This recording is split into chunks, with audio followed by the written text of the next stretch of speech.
India, the planet Earth's spiciest subcontinent, a region with many, many different perspectives, the birthplace of a kind of uncomfortable amount of major world religions. I mean, 3 out of 7 isn't bad. I think they might have 4 actually. No, because it's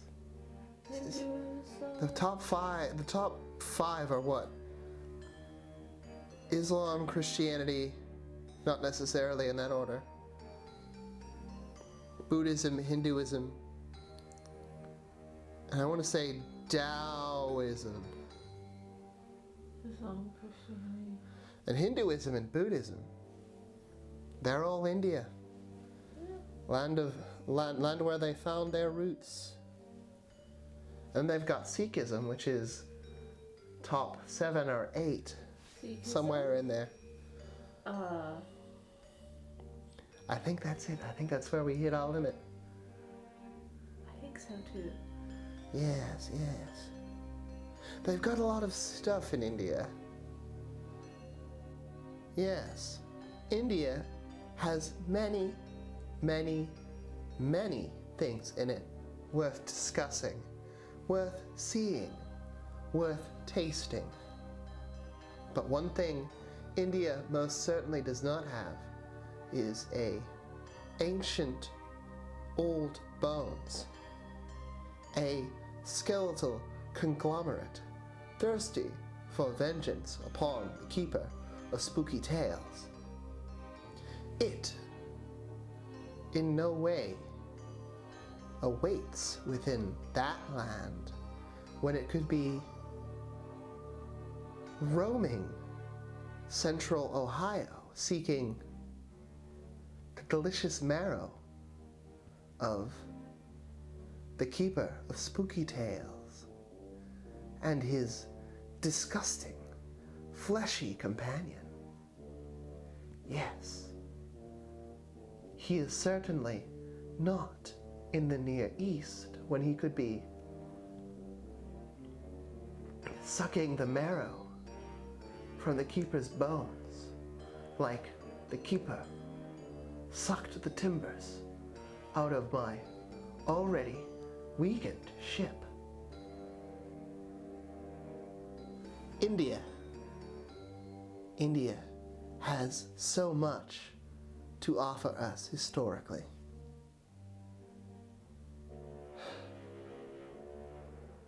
Yeah, but instead we're going to talk about elephant executions.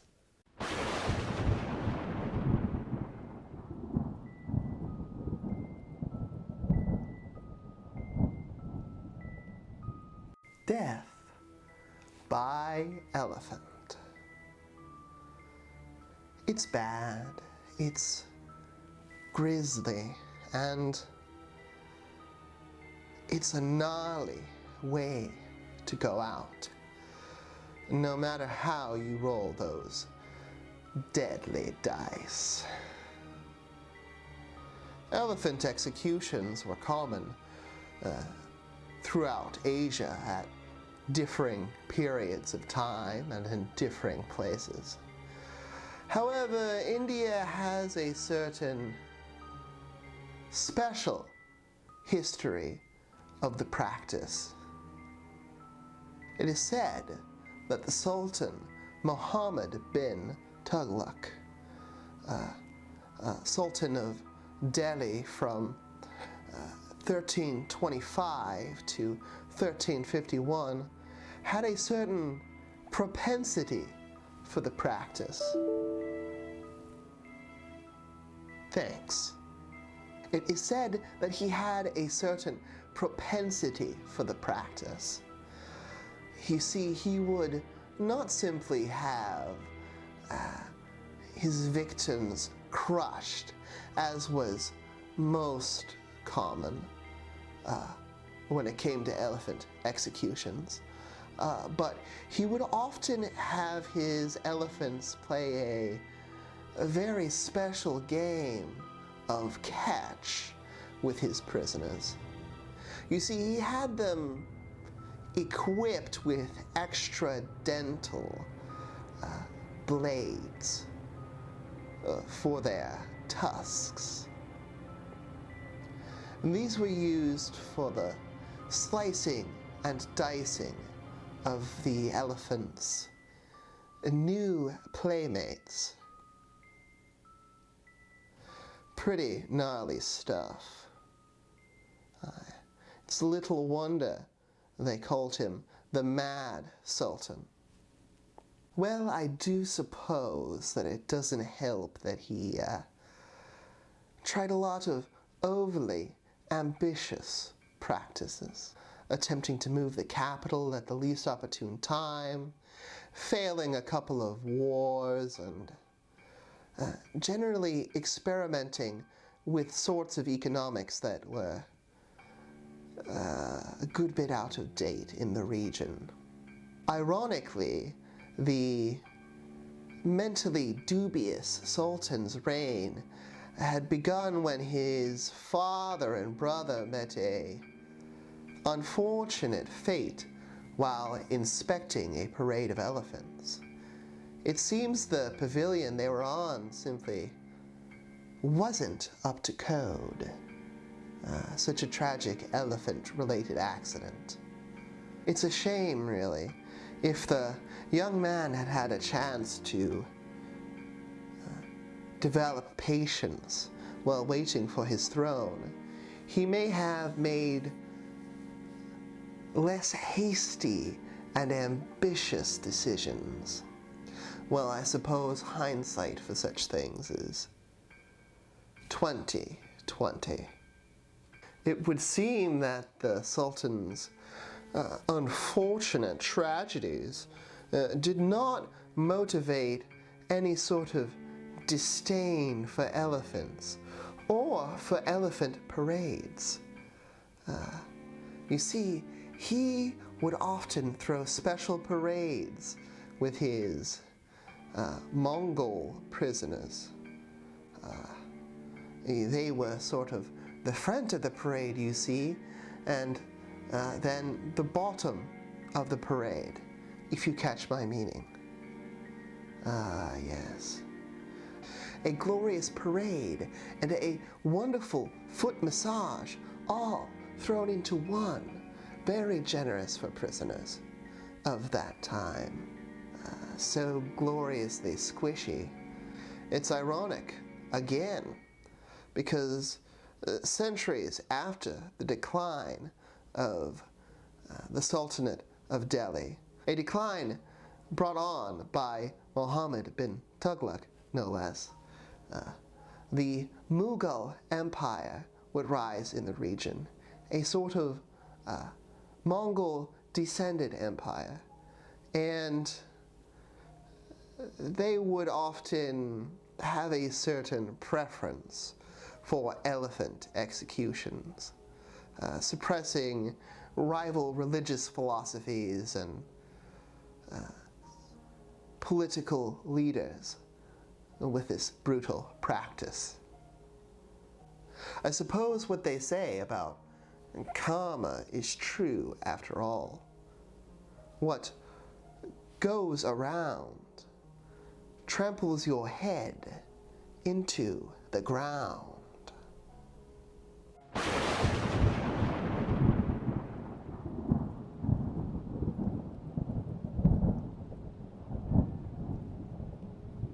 All around the world,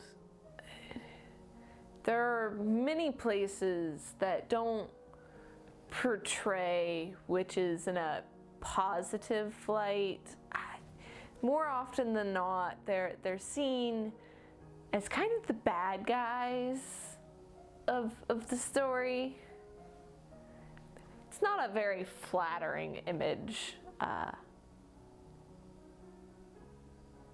All around the world, in many countries, in all kinds of different formats.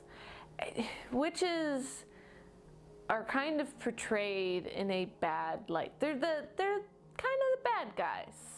It's not a very flattering image that we have out there in the world, you know. And, you know, in this day and age, as people modernize and evolve, and there's all these moments where we're moving together as humans to treat people better, you'd think that the portrayal of witches would also move forward past that bad guy image. But that's not always the case, and there's many reasons for that, and a lot of it can be attributed to cultural heritage and, you know, folklore, and there's not always much you can do about it. It's just like all of those images we get of the hag witches in the medieval ages. They'll carry you for your liver or something, you know. Sorry. One of the worst countries, in my opinion, and this is always my opinion, for not evolving past their religious prejudices would be India. And this is, again, just my opinion, but India hates witches. They still, to this day, persecute them. You can find all kinds of news stories about it that I really don't want to go into. It's kind of a dark subject. So to declare yourself a witch to the entire population of this country is kind of not only social suicide, but like suicide. I have no idea how she managed to get away with that. Ipsita Roy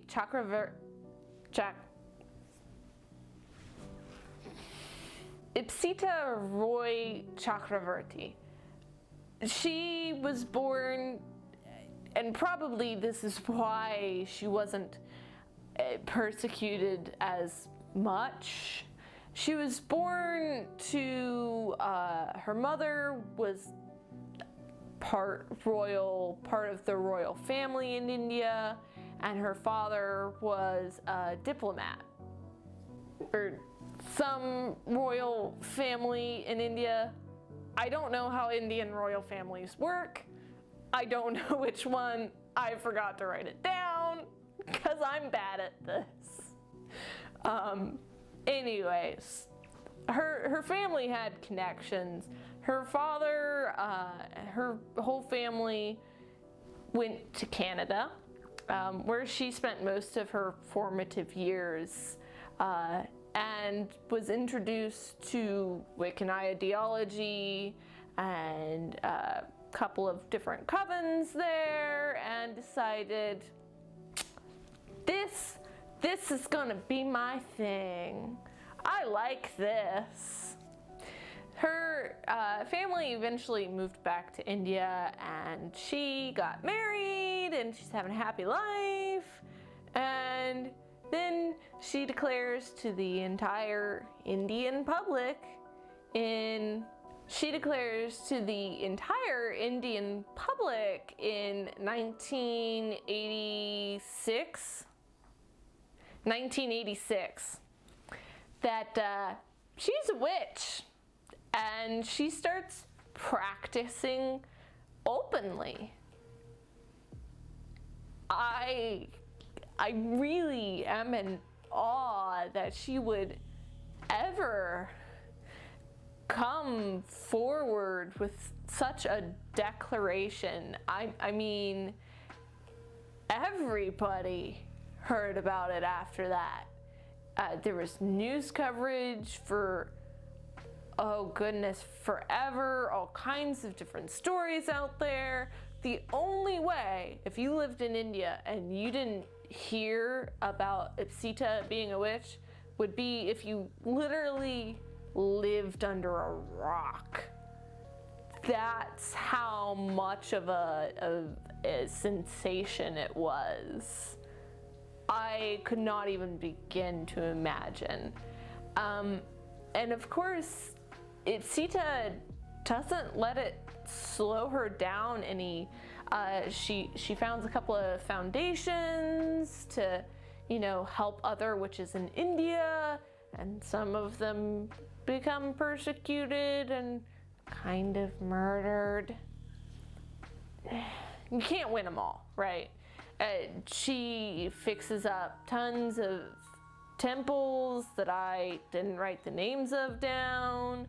She starts her own coven. She's high priestess. Things are going good for her. She runs for parliament even. She does not get into parliament. Let that be clear. Nobody was like, yeah, we're gonna put the witch into parliament. That's what we want to do. She didn't even come close. But she did run for it, and that was a sensation in and of itself. Props to her. She wrote 2 books. She wrote her autobiography, and she wrote a book called Sacred Evil: Encounters of the Unknown. Sorry to future Walter, because I couldn't remember Encounters of the Unknown. Encounters of the Unknown eventually, they make a movie about it. There's like 3 TV shows based upon her life.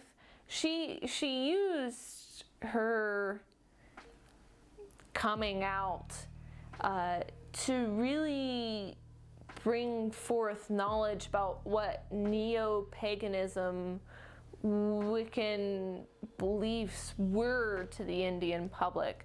She tried really hard to change the public's opinion about it. And I don't think I'd ever have the guts to do such a thing. They're currently working on, there is a documentary about her life. They're currently working on another that I discovered. I hope that I'll actually get a chance to watch it. Ipsita is certainly a person that I would enjoy knowing more about. I just can't fathom being as brave as she was. She's credited with bringing the topic of the persecution of witches into the forefront of India's political hive mind, and awakening that debate in a couple of other places too. She's so influential, and I can't even begin to touch on that. Ipsita has inspired and influenced so many. She's thrown so much light onto a taboo subject when she could have easily just kept her beliefs to herself. She's so inspiring and so influential, and she is most certainly a witch whom will continue to inspire and influence, because this topic's not done. And until in India and around the world, witches are no longer seen as the bad guys, her story will continue to be an important part of history, no matter how you look at it. It's a bestiary, everybody come see some bees. The Yeti, in truth, is a little bit of an amalgamation myth, finding its roots in a number of tales and mythos across Central Asia and northern India. The term Yeti itself is a bit of a Western term, finding its roots more or less in the Sanskrit yaksha of legend. In fact, the native mythos that might most prominently be associated with the Yeti would be the Bhutanese Myuu, which actually has a bit of a preserve set aside for it within the small country. Or so I am told.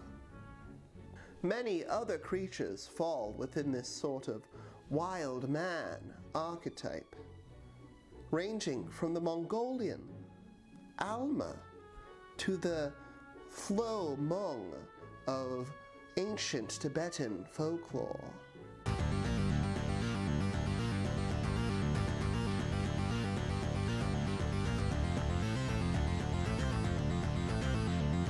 This is a mistranslation of the term Mito Kang Mi,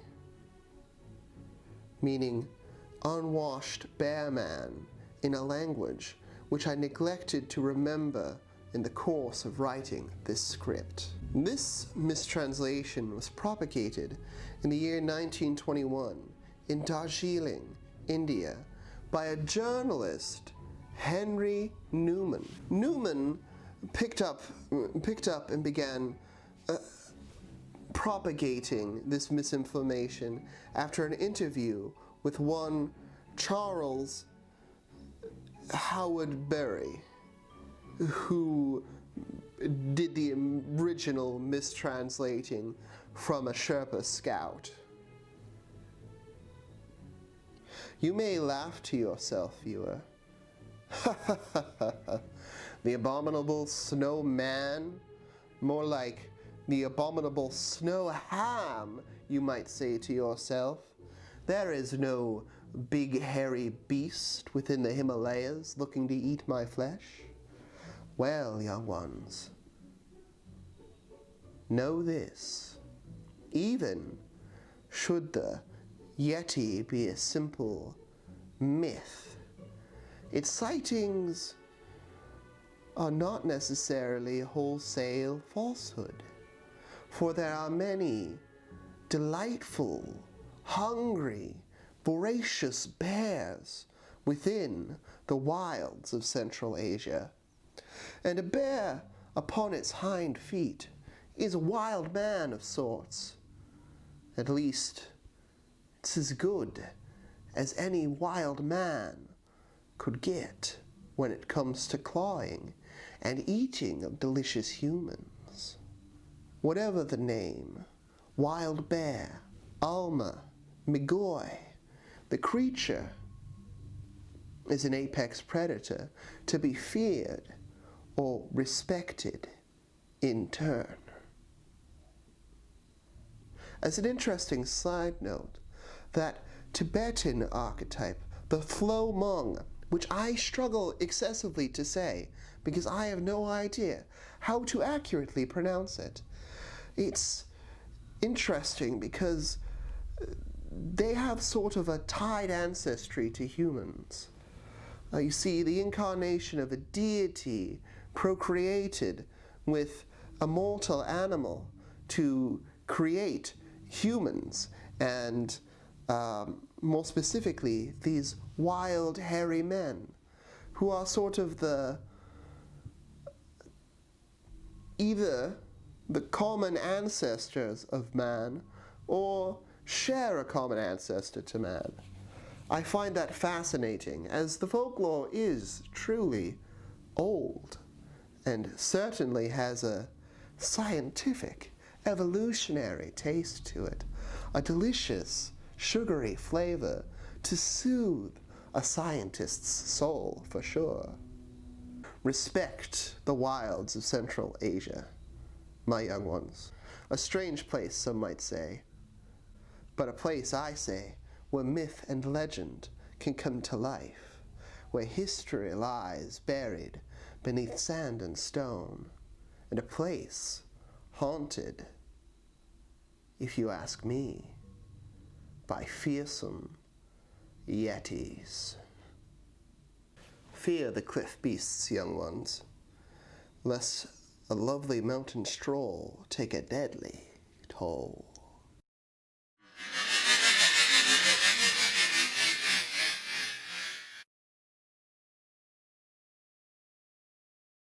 Say, I haven't been acting fishy lately. Let me rephrase that.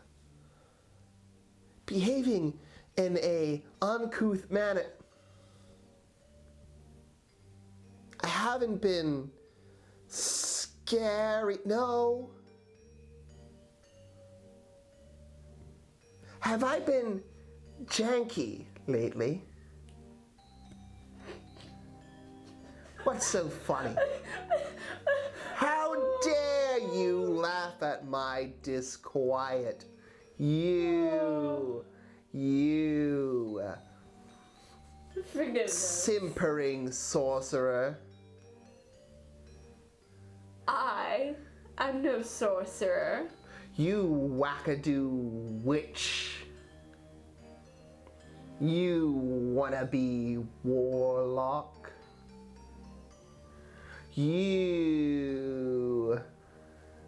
salacious spellcaster. You maligned magus. Please excuse this short interruption. Ah!